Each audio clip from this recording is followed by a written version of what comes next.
Jake Morrison stood outside the massive doors of the Galactic Council chambers and checked his watch one last time.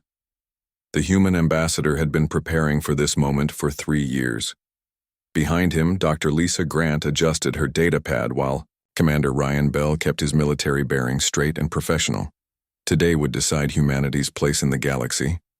The doors opened with a deep hum that made Jake's teeth ache. The council chambers stretched out like a vast cathedral, made of crystal and metal.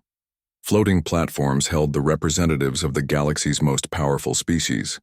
The Vorthan Empire's speaker, Zethka, sat on the highest platform, his crystalline body catching the light from a dozen different angles.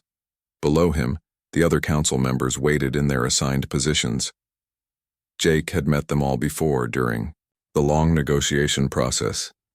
The Krex delegation sat in their black armor, never removing their helmets even during diplomatic meetings. Their military culture made them suspicious of any species they could not immediately crush in battle.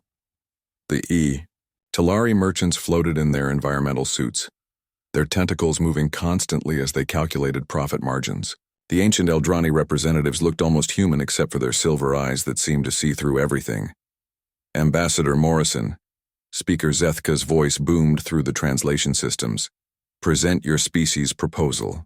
Jake walked forward to the center of the chamber. His footsteps echoed in the vast space. He had practiced this speech hundreds of times, but now the words felt heavy in his mouth. Honored council members, humanity requests permission to establish new trade routes through the Cygnus Arm. We offer our unique manufacturing capabilities and raw materials in exchange for expanded territorial rights. The Krex representative made a sound that the translator interpreted as laughter. What manufacturing capabilities? Your species has been in space for barely 2 centuries. We have been traveling between stars for over 10,000 years. Dr. Grant stepped forward with her datapad. Our industrial output has increased by 300% in the last 50 years. We can produce goods at rates that exceed most established species. Quantity is not quality, the Eldrani representative spoke with a voice like wind through leaves. Your technology remains primitive. Your ships are slow. Your weapons are basic. What could you possibly offer that we cannot produce better ourselves? Jake felt his jaw clench but kept his voice steady. We offer partnership. Our work ethic and adaptability combined with your experience could benefit everyone.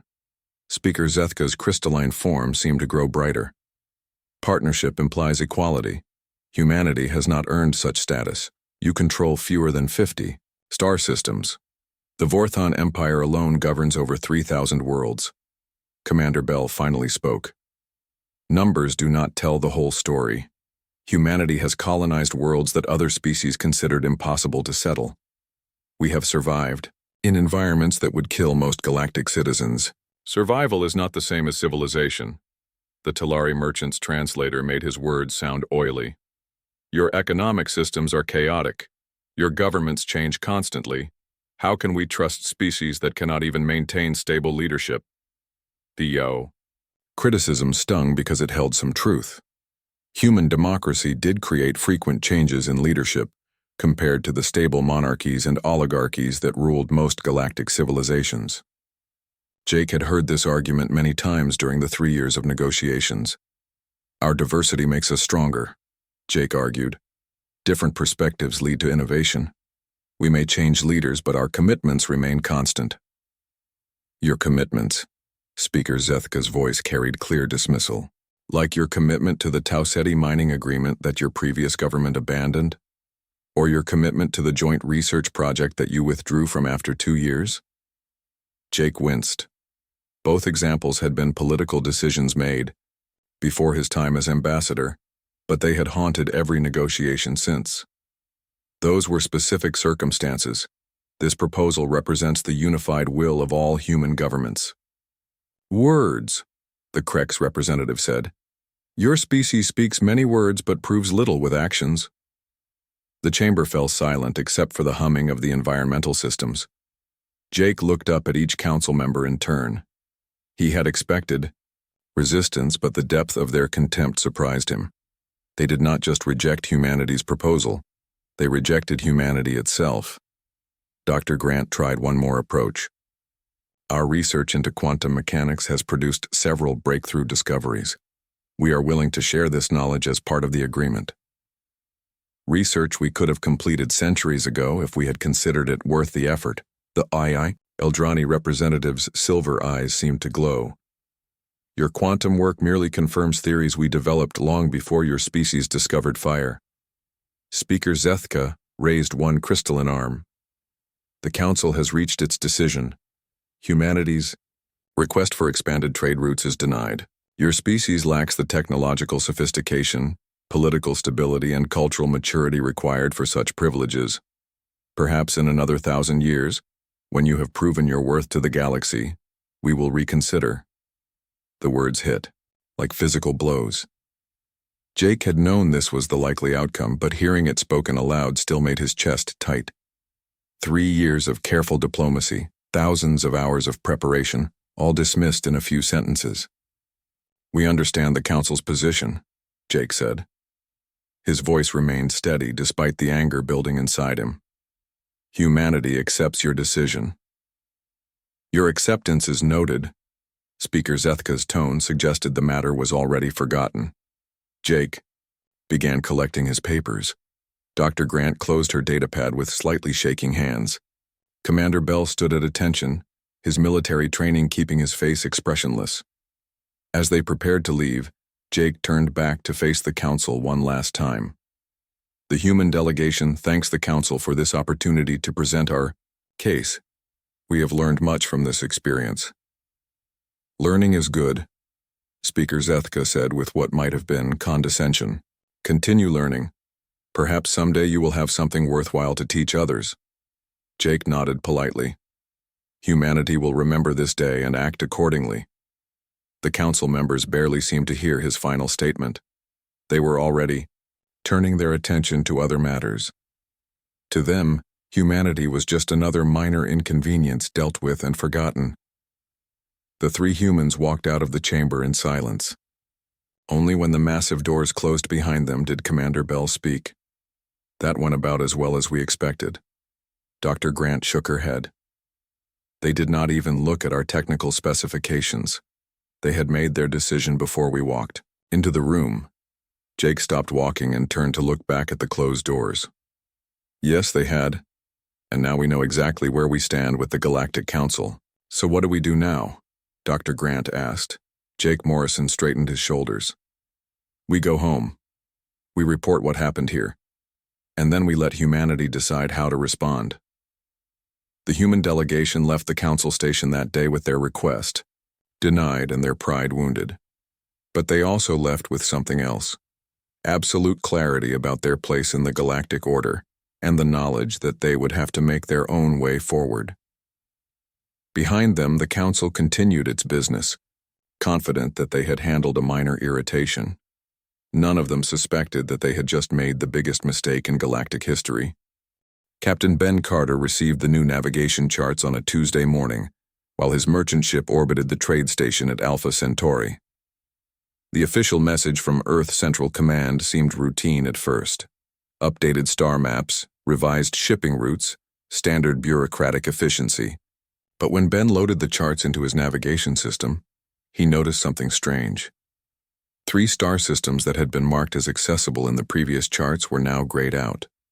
The notation simply read, "Route temporarily unavailable for civilian traffic."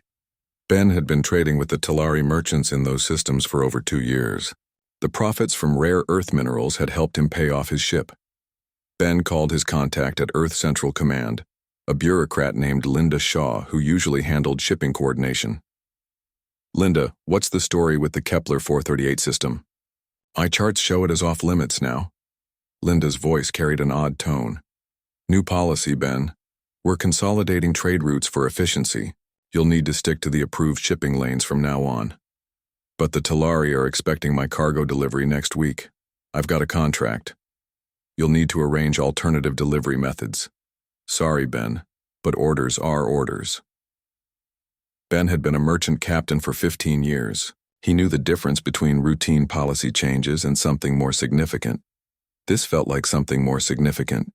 Similar conversations were happening all across human space.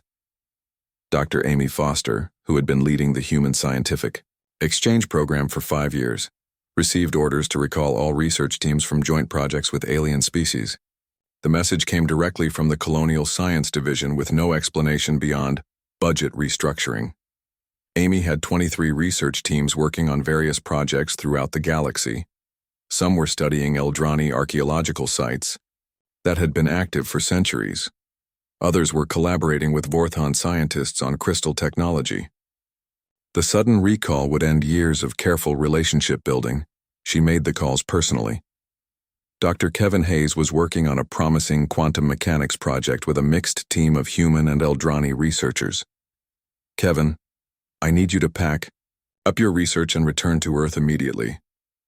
Amy, we're on the verge of a major breakthrough. The Eldrani have theoretical frameworks that complement our experimental work perfectly. Give us another 6 months. I'm sorry, Kevin. Orders. From the top. All external research projects are being terminated. Terminated? What about our obligations to our alien partners? Amy had been wondering the same thing. We'll honor our existing commitments, but no new projects. Everything gets transferred. Back to human-only facilities. On Earth, President Helen Brooks convened a closed session with the Human Colonial Senate. The meeting was classified at the highest levels. No recordings were made. No transcripts were kept. Only 12 people attended, representing the leadership of humanity's various colonial governments. President Brooks stood at the head of the conference table. The Galactic Council has made their position clear. We are not welcome as equals in their organization. Therefore, we will proceed without them. Senator Paul Garcia from the Mars colonies raised his hand. Helen, are we talking about complete isolation? We have trade agreements worth billions of credits. We will honor existing contracts until they expire naturally, President Brooks replied. But we will not be seeking renewal. We will not be initiating new agreements. We will not be participating in joint ventures. Senator Lisa Park from the outer colonies looked concerned. This could hurt our economy severely. Many of our worlds depend on alien trade. Short term, yes. Long term, we will be stronger for 8. President Brooks activated a wall display showing economic projections. Our analysis shows that alien trade, while profitable, has made us dependent. We import technology instead of developing our own. We follow their standards instead of creating better ones. The debate continued for hours. Some senators argued for maintaining diplomatic relationships while reducing economic dependence. Others pushed for complete isolation. In the end, they reached a compromise that would change the course of human history. Humanity would withdraw from galactic affairs, gradually and politely. They would not make dramatic announcements or ultimatums. They would simply stop participating in the systems that had rejected them. Trade agreements would expire without renewal. Cultural exchange programs would end due to budget constraints. Scientific cooperation would be transferred to internal human projects. Commander Lisa Park oversaw the evacuation of human researchers from the joint archaeological dig on Kepler 442b. The site had been active for over 3 years, with human and Eldrani scientists working together to understand an ancient civilization. The humans had contributed advanced ground-penetrating radar technology and innovative excavation techniques. Dr. Martinez, make sure all our research data is secured before we leave, Lisa instructed. Classification level Alpha. Dr. Carlos Martinez had been the lead human researcher on the project. Lisa, the Eldrani are going to ask questions. We're in the middle of mapping the main temple complex. Our departure will leave huge gaps in the research. Tell them we're being recalled for a new assignment. Don't mention that the data is being classified. But our methodology papers were going to be published jointly. The Eldrani have been counting on our radar techniques for the next phase. Lisa felt bad about the deception, but her orders were clear. The methodology stays classified now. Human technology for human projects only. The Eldrani researchers barely seemed to notice when the humans packed up their equipment and departed. They assumed it was another example of human bureaucratic confusion. In their experience, human organizations constantly shuffled personnel and changed priorities. The humans would probably be back within a few months once their government sorted. out whatever administrative problems had arisen. Similar scenes played out across the galaxy. Human researchers, traders, diplomats, and military advisors quietly withdrew from alien territories. The process took over a year and was so gradual that most alien species barely noticed. When they did notice, they attributed it to typical human disorganization. The Talari merchants assumed that human trade disruptions were caused by internal economic problems. The Krex military thought that human military advisors were being recalled because of political changes on Earth. The Eldrani scholars believed that human researchers were victims of their species' notorious budget cuts.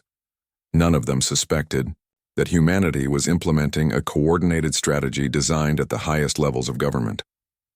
By the end of 18 months, humanity had effectively become isolationist.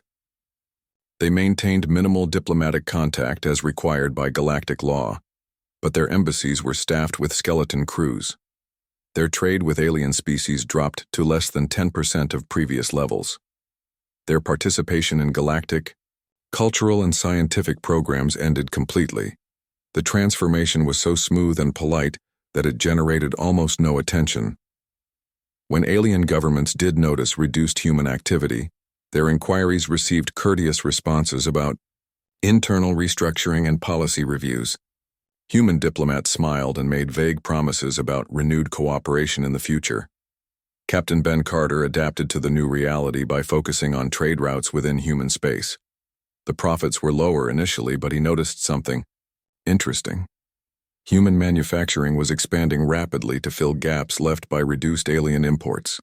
New factories were being built. New technologies were being developed. The human economy was not collapsing as some had predicted.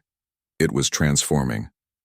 Dr. Amy Foster found herself busier than ever, but now she was coordinating purely human research projects. Scientists who had been recalled from alien collaborations were being assigned to new facilities with impressive budgets and cutting-edge equipment. The funding came from sources that had previously gone to joint projects and trade agreements. President Brooks watched the economic reports with satisfaction. The withdrawal was proceeding exactly as planned. Humanity was learning to stand on its own feet without alien support or approval. The next phase of their strategy could begin. The Galactic Council continued its routine business, barely aware that humanity had quietly slipped away from their sphere of influence. They had taught humanity a valuable lesson about their place in the galaxy. Unfortunately for them, it was not the lesson they had intended to teach. Dr. Kevin Hayes stood in the center of the new quantum research facility on Europa and marveled at the equipment surrounding him. The laboratory was 3 times larger than anything he had worked with during his collaboration with the Eldrani. More importantly, every piece of equipment was designed specifically for human research methods rather than adapted from alien technology. "The quantum tunneling array is online," announced his assistant, Dr. Jenny Williams. "We're getting stable readings across all 17-dimensional interfaces." Kevin nodded as he reviewed the data on his screen. For months after being recalled from the joint Eldrani project, he had been frustrated by the sudden end to promising research. Now he understood why the separation had been necessary. The theoretical frameworks that the Eldrani had shared were impressive, but they had also limited human thinking to alien concepts. Working alone, human scientists were discovering that their approach to quantum mechanics was fundamentally different from galactic standard theories. Where alien scientists focused on controlling quantum effects, humans were learning to work with them. The difference was producing remarkable results. "Jenny, run the test sequence again. I want to confirm these efficiency numbers." The quantum tunneling technology that Kevin's team was developing could revolutionize space travel. Standard galactic, faster-than-light travel required massive amounts of energy and could only function along established hyperspace lanes. Human quantum tunneling was showing the potential for point-to-point travel with 90% less energy consumption.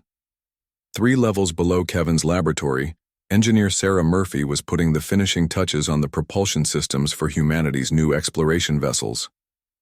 The fusion plasma hybrid drives represented 5 years of human innovation, building on concepts that had been considered impossible by galactic engineering standards.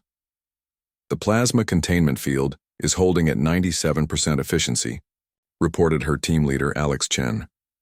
These numbers are unprecedented. Sarah smiled as she watched the test engine cycle through its operational phases. The alien engineers she had worked with during cultural exchange programs had always insisted that fusion plasma hybrids were too unstable for practical use. They preferred simpler but less efficient designs that had been proven over millennia of use. Human engineers had spent the last 2 years discovering why alien designs were so conservative. Their species had developed space travel over thousands of years, gradually improving proven technologies.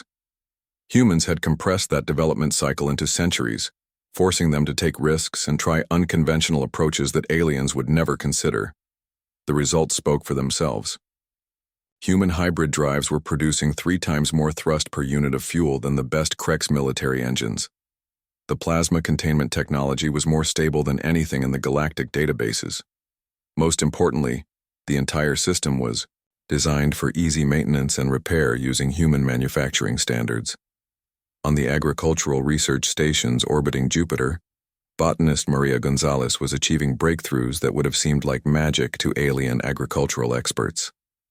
Her terraforming techniques were based on understanding biological systems as dynamic networks rather than the static classifications preferred by galactic science. The bacterial propagation rate on the test soil is exceeding projections by 40%, her assistant Dr. Tony Rodriguez reported. The atmospheric processing is 3 weeks ahead of schedule. Maria watched through the observation window as a barren test chamber gradually turned green with plant life. The terraforming process that she had developed could transform a dead world into a garden planet in less than 2 decades. Standard galactic terraforming took centuries and often failed completely. The key was Earth's unique evolutionary history. Human scientists understood biological adaptation in ways that species from more stable worlds could never match. Earth had experienced multiple mass extinctions, ice ages, and atmospheric changes. Life on Earth had learned to adapt quickly to changing conditions. Maria's terraforming technique worked with natural adaptation rather than trying to control it. Instead of imposing alien plants on new worlds, she used specially designed Earth bacteria to gradually modify soil and atmosphere. Native plant life could then be introduced in stages, creating self-sustaining ecosystems that required minimal maintenance. In the deep space laboratories near Saturn, physicist Dr. Lisa Park was working on humanity's most ambitious project. Practical, faster-than-light communication had been the holy grail of galactic science for over 10,000 years. Every major species had attempted to solve the problem. All had failed. The quantum entanglement array is maintaining coherence across 15 light-years, Dr. Park announced to her team. We have stable two-way communication with the test facility at Proxima Centauri. The breakthrough had come from understanding quantum mechanics as information rather than energy. Alien scientists had always approached faster-than-light communication as a power transmission problem. They tried to send signals across vast distances using brute force. Human scientists had realized that information could be transmitted without sending energy. Quantum entangled particles could carry data instantaneously across any distance, without requiring the massive power systems that alien theories demanded. The technique required precise coordination and advanced mathematics, but the energy costs were minimal. Dr. Park's communication system used networks of quantum-entangled crystals that could be manufactured in any human facility.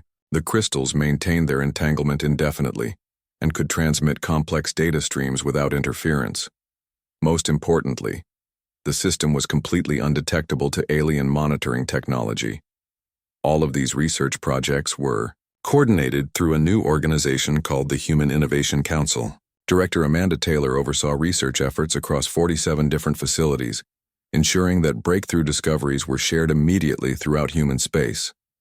The quarterly research summary shows remarkable progress across all categories. Amanda reported to President Brooks during their monthly conference call. Propulsion efficiency is up 300%. Terraforming timelines have been reduced by 85%. The quantum communication network is ready for full deployment. President Brooks reviewed the summary with satisfaction. How much of this progress was possible because of our isolation from alien research? All of it, Amanda replied without hesitation.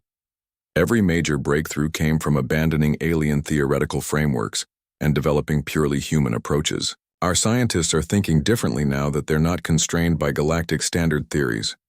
The transformation was visible throughout human space. New manufacturing facilities were producing advanced equipment based on human designs, rather than alien imports. Human universities were developing curriculum focused on human innovation, rather than galactic standard education. Most importantly, human confidence was growing as they realized their capabilities had been limited by alien expectations rather than actual limitations. Captain Ryan Bell, now serving as Director of Colonial Defense, was overseeing the construction of humanity's new military vessels. The ships incorporated all the latest human innovations: quantum tunnel drives for rapid deployment, fusion plasma hybrid engines for superior performance, and advanced communication systems for coordinated operations. These ships are not just better than alien military vessels, Ryan reported to the Colonial Defense Council. They represent completely different approaches to space combat.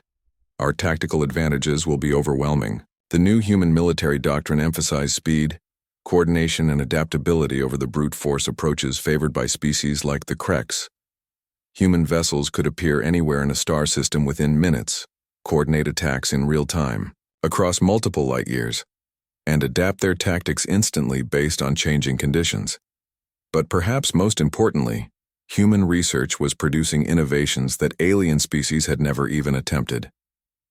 Dr. Kevin Hayes's quantum tunneling technology could transport matter as well as energy, potentially allowing instantaneous transportation across galactic distances. Maria Gonzalez's biological techniques were showing promise for healing damaged ecosystems and even reversing environmental destruction. The isolation that the Galactic Council had forced upon humanity was producing exactly the opposite effect from what they had intended. Instead of forcing humans to remain primitive and dependent, it had unleashed human creativity and innovation on a scale that the galaxy had never seen. Human scientists were not just catching up to alien technology, they were surpassing it in ways that would reshape the fundamental understanding of what was possible in physics, biology, engineering, and mathematics. The species that the Council had dismissed as too primitive to matter was quietly becoming the most advanced civilization in the galaxy. Fleet Admiral Tony Rodriguez stood on the bridge of the UHS Pioneer and watched as 200 human vessels prepared for the largest colonization effort in galactic history. The ships stretched out in formation like a metal constellation, each one carrying the dreams and hopes of thousands of colonists. In just 4 years since humanity's withdrawal from galactic affairs, everything had changed. Admiral, all vessels report ready for quantum tunnel initiation, announced Captain Ben Carter, now serving as the fleet's navigation coordinator. Destination, Andromeda Approach, Sector 7. Tony nodded as he reviewed the final mission parameters. The Andromeda Approach was a region of space that other galactic species considered too distant for practical colonization. The journey would take conventional ships over 2 years. With humanity's new quantum tunnel drives, they would arrive in less than 6 hours. Initiate quantum tunneling on my mark, Tony commanded. All ships, prepare for transit. The space around the fleet began to shimmer as quantum fields built up around each vessel. The technology that Dr. Kevin Hayes had perfected allowed ships to essentially step outside normal space-time and emerge at any predetermined location. No hyperspace lanes were required, no alien permission was needed, Mark. 200 ships vanished from Sol system space and reappeared 15,000 light-years away, in a region that no alien species had ever successfully colonized. The transit was smooth, efficient, and completely undetectable by galactic monitoring. Systems. Captain Jenny Williams, commanding the colony ship New Horizon, was among the first to begin deployment procedures. Terraforming team, begin atmospheric analysis. I want a full planetary assessment within 12 hours. The world they had chosen was designated simply as Hope 1. It was a barren planet with a thin atmosphere and no life, exactly the type of challenge that had defeated alien terraforming efforts for millennia. For humans, it represented an opportunity to test Maria Gonzalez's revolutionary biological techniques. Dr. Carlos Martinez, now serving as chief terraforming specialist, supervised the deployment of the first bacterial seeding arrays. Atmospheric processors are online. Soil modification bacteria are showing optimal growth rates. We should see measurable atmospheric changes within 3 months. What happened next would have been impossible using traditional galactic technology. The bacterial colonies spread across Hope 1's surface with carefully designed efficiency, breaking down toxic compounds and releasing oxygen at unprecedented rates. Within weeks, the atmosphere began shifting toward Earth normal composition. But Hope 1 was just the beginning. Using quantum communication arrays, the colonization fleet maintained real-time contact with Earth and with each other across vast distances. As each world was successfully established, it became a stepping stone for further expansion. Dr. Nina Foster, now serving as Colonial Administration Director, coordinated the establishment of settlements across dozens of star systems. We have confirmed successful colonies on 37 worlds in the first 6 months, she reported to President Brooks during their weekly conference call. Terraforming success rate is 100%. No failures, no delays. The speed of human expansion shocked even the most optimistic projections.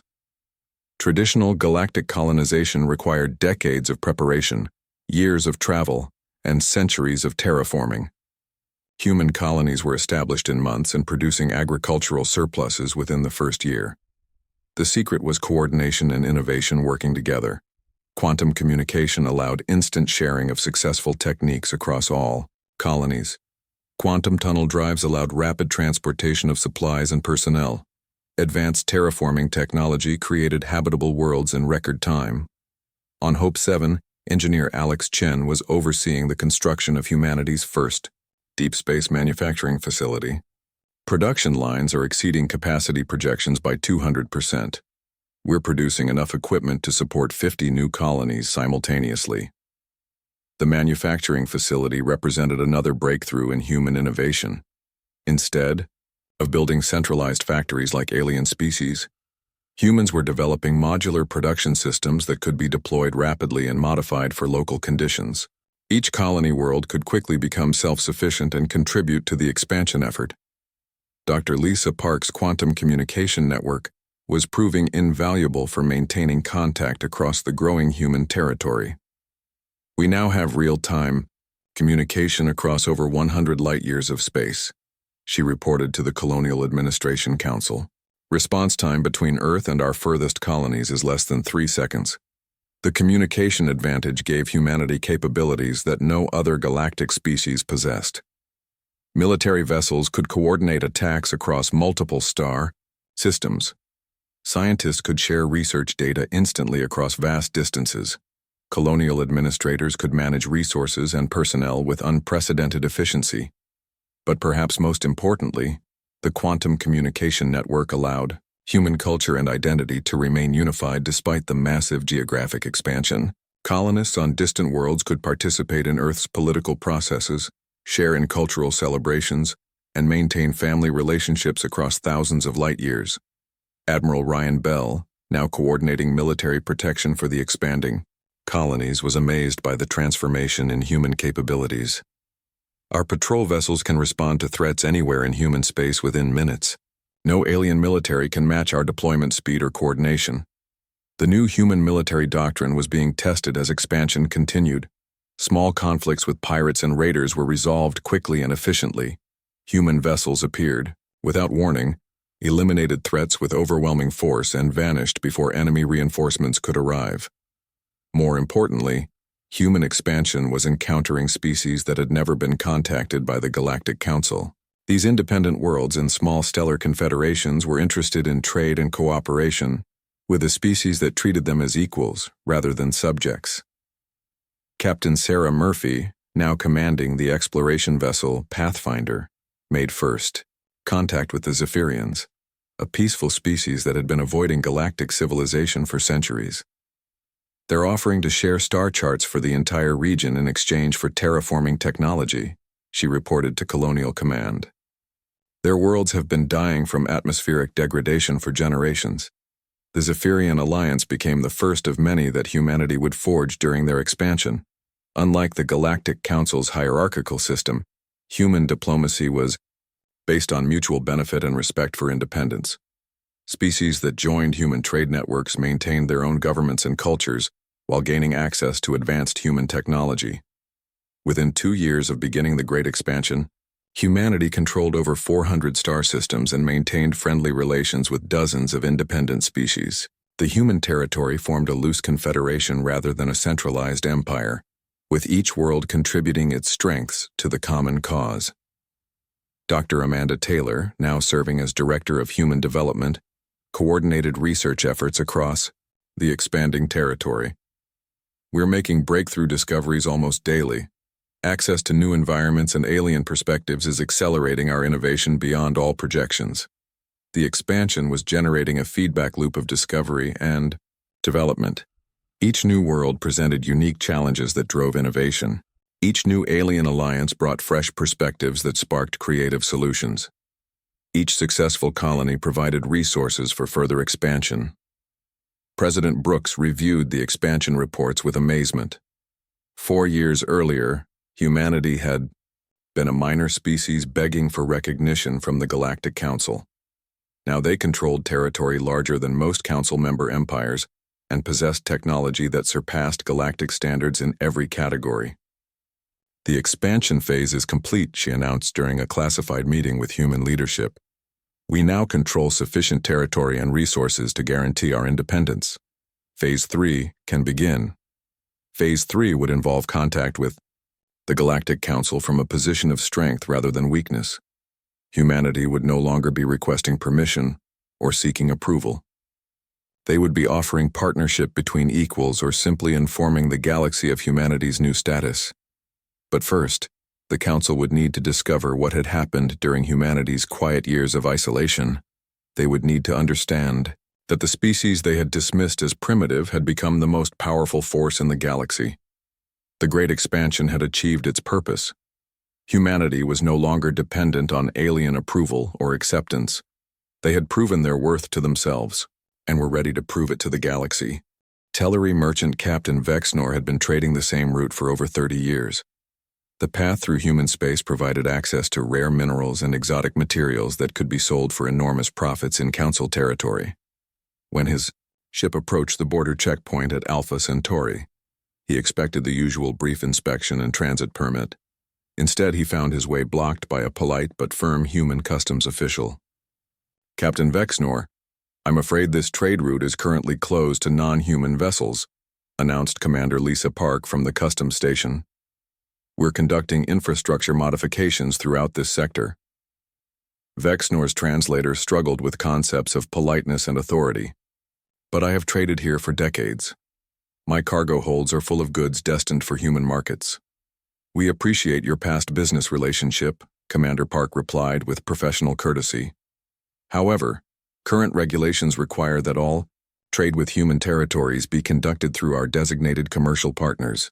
Commercial partners? What commercial partners? The Zephyrian Trade Confederation has been authorized to handle external commerce for this sector. You'll need to arrange your transactions through their facilities. Vexnor had never heard of the Zephyrian Trade Confederation. More disturbing, he had never been denied access to human space. Humans had always been eager to trade with anyone, willing to exchange goods.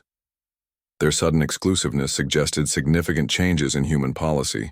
When Vexnor reported the incident to his Talari supervisors, they initially dismissed it as typical human bureaucratic confusion. But within weeks, similar reports were coming from merchants throughout the galaxy. Human space was becoming increasingly difficult to access for non-human traders. The first official inquiry came from the Krex military when one of their patrol vessels encountered an unknown ship class in the outer regions of what had been considered unclaimed space. The vessel was clearly of human design, but its technology was far beyond anything in Krex databases. The ship appeared without warning, reported Krex Commander Thokvar to his superiors. Our sensors detected no approach. It simply materialized at close range, conducted a brief scan of our vessel and vanished just as suddenly. Vanished? Explain. No hyperspace signature. No energy trail. The vessel simply ceased to exist on our sensors. Our best hypothesis is some form of advanced cloaking technology. The Krex military had spent millennia perfecting their detection systems. Their sensors could track ships across light years and penetrate the most sophisticated stealth technologies. The idea that humans had developed something beyond their capabilities was deeply disturbing. More reports followed. Krex border patrols began encountering human vessels in regions where no human presence had been detected previously. The ships were always polite but evasive, providing minimal information before departing through unknown means. Dr. Thelmos of the Eldrani Science Council was the first to recognize the pattern emerging from these isolated incidents. As the galaxy's leading experts on technology and scientific development, the Eldrani had been monitoring all known species for signs of advancement. What they were seeing from humanity defied their understanding of technological progress. The evidence suggests that human technology has advanced by several centuries in less than 5 years, Dr. Thelmos reported to the Eldrani Council. This rate of development is theoretically impossible using known scientific methods. Perhaps our intelligence about human capabilities was incomplete, suggested another council member. No, our observations were thorough and accurate. Human technology 5 years ago was primitive by galactic standards. What we are seeing now represents breakthrough discoveries in multiple scientific disciplines simultaneously. The Eldrani began conducting discrete investigations into human activities. What they discovered was shocking. Humanity had established colonies in regions of space that council species had never successfully settled. Their terraforming techniques were producing habitable worlds in decades rather than centuries. Most impossibly, they seemed to have developed practical, faster-than-light communication. Council Speaker Zethka received the Eldrani report with growing concern. The Vorthon Empire had built its power on technological superiority and control of galactic communication networks. If humanity had indeed developed technologies that surpassed Council capabilities, the balance of galactic power could shift dramatically. How many human colonies are we discussing? Zethka asked Dr. Thelmos during an emergency council session. Our best estimates suggest over 400 worlds, possibly more. They have expanded into regions that we considered impossible to colonize and established friendly relations with several independent species that had previously avoided galactic civilization. The chamber fell silent as the implications sank in. 400 worlds would make humanity one of the largest powers in the galaxy. Combined with superior technology and alliance with independent species, they could challenge the established order. What do we know about their military capabilities? Asked the Krex representative. Unknown but concerning, Dr. Thelmos replied. Their vessels demonstrate mobility and coordination far beyond galactic standards. They appear anywhere, without warning and coordinate actions across multiple star systems simultaneously. The final confirmation of humanity's transformation came when Ambassador Jake Morrison returned to the council chambers for the first time in 5 years. He looked exactly the same as when he had departed with his request denied, but his demeanor was completely different. He was no longer seeking approval or permission. Honored council members, Jake began with the same diplomatic courtesy he had always shown. Humanity wishes to inform the council of our recent territorial expansion and to clarify our current diplomatic status. Speaker Zethka's crystalline form seemed to dim. Inform, not request permission? No longer necessary, Jake replied calmly. Humanity now controls 417 star systems, maintains military superiority throughout our territory, and has established trade relationships with 37 independent species. We are informing the Council as a matter of diplomatic courtesy.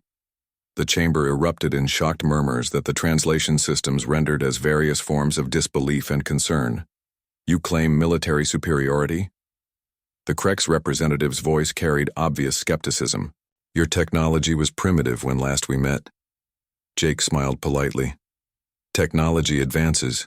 Humanity has made several breakthrough discoveries during our period of independent development. We are prepared to demonstrate our capabilities if the Council wishes verification. What kind of breakthrough discoveries? Dr. Thelmos asked, though his silver eyes suggested he already suspected the answer. Practical, faster-than-light communication. quantum tunneling transportation, advanced terraforming techniques, fusion plasma hybrid propulsion systems, various other innovations that we developed during our isolation from galactic civilization. The silence in the chamber was profound. Every technology that Jake had mentioned represented centuries of failed research by the galaxy's greatest scientific minds. The idea that humanity had solved all of these problems simultaneously was almost impossible to accept. Speaker Zethka finally found his voice. You expect the Council to believe that your species achieved these advances without outside assistance? The Council can believe what it chooses, Jake replied with quiet confidence. The reality of our capabilities exists regardless of Council recognition. And what does humanity want from the Council now? The Talari representative's translator made his nervousness obvious. Jake considered the question carefully. Humanity seeks respectful diplomatic relations with all galactic species. We are prepared to offer beneficial trade relationships and scientific cooperation to any species willing to treat humanity as an equal partner. Equal partner? Speaker Zethka's voice carried a note of disbelief. Yes, humanity is no longer seeking approval or permission from the Council. We are offering cooperation between independent powers. The Council may accept or decline as it sees fit. The implications were clear. Humanity was not asking to join the Galactic Order. They were announcing that they had created their own order and were willing to work with the existing powers if treated with respect. Jake Morrison placed a datapad on the chamber's central podium. This contains detailed information about human territory, capabilities, and diplomatic preferences. We hope the Council will find it useful for future interactions. As Jake prepared to leave, Speaker Zethka made one final attempt to assert Council authority. The Council has not recognized humanity's territorial claims. Your expansion may not be legal under galactic law. Jake turned back with the same polite smile he had worn 5 years earlier when his request for trade routes was denied. Galactic law applies to species that choose to recognize Council authority. Humanity has chosen to operate under our own legal framework, within our own territory. You cannot simply ignore galactic law. We are not ignoring it. We are operating beyond its jurisdiction. Just as the Council operates beyond the jurisdiction of species it does not recognize. The human ambassador departed the chamber with the same dignity he had shown 5 years earlier.